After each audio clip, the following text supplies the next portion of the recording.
discuss the sinuous channel, pericardium channel. Pathway, the pericardium sinew channel begins at the tip of the middle finger. Then it runs along the anterior aspect of the middle finger and along the third metacarpal bone. Spreads in the center of the palm, meets the long sinuous channel. Binds in the center of the wrist, ascends the anterior aspect of the forearm, as well as the anteromedial aspect of the upper arm to the axilla, binding at P3 on the elbow and at GB22 where it meets the other hand-gene sinew channels. At GB22, the channel separates into two branches. One branch disperses on the anterior, lateral, and posterior aspect of the costal region. The other branch penetrates below the axilla and reaches the mid-thoracic region on the level of REM 17, from where it spreads the thoracic cavity to bind with the diaphragm. Clinical importance, pathology, stiffness, pain, spasm, and distending sensations along the pathway of the pericardium sinew channel. The thoracic pain and tightness, T10 syndrome, one of the 5G syndromes, and accumulation syndrome due to lung stagnation with accumulation of phlegm and heat, manifesting with symptoms such as masses in the right hypochondriac region, possibly accompanied by thoracic or back pain, hemoptysis, chills, and fevers, shortness of breath, and dyspnea. Indication mainly for pain, spasm, and distending sensation along the pathway of the sinew channel. Limited range of motion along the medial aspect of the arm and elbow, swellings and pain in the axilla and the breast. The pericardium is described in Chinese medicine as a membrane surrounding the heart, and its primary function is to protect the heart, the emperor, from attack by exterior pathogenic factors.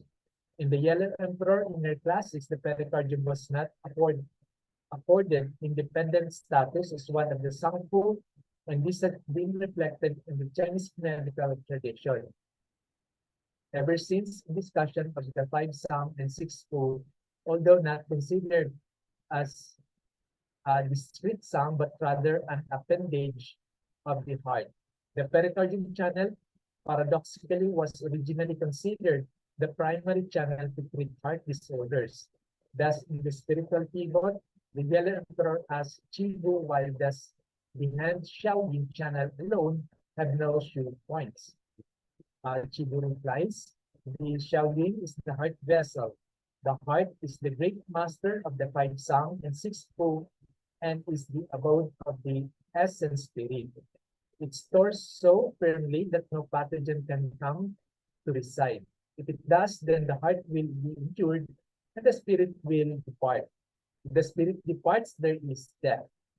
It is for this reason that the pathogen destined to attack the heart will attack the pericardium.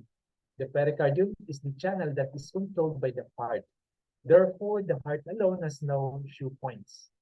In chapter 2 of the spiritual pivot, Qi-Bu describes the heart channel rather than the pericardium channel as originating at the P9 and traveling P8, P7, etc. as far as P3.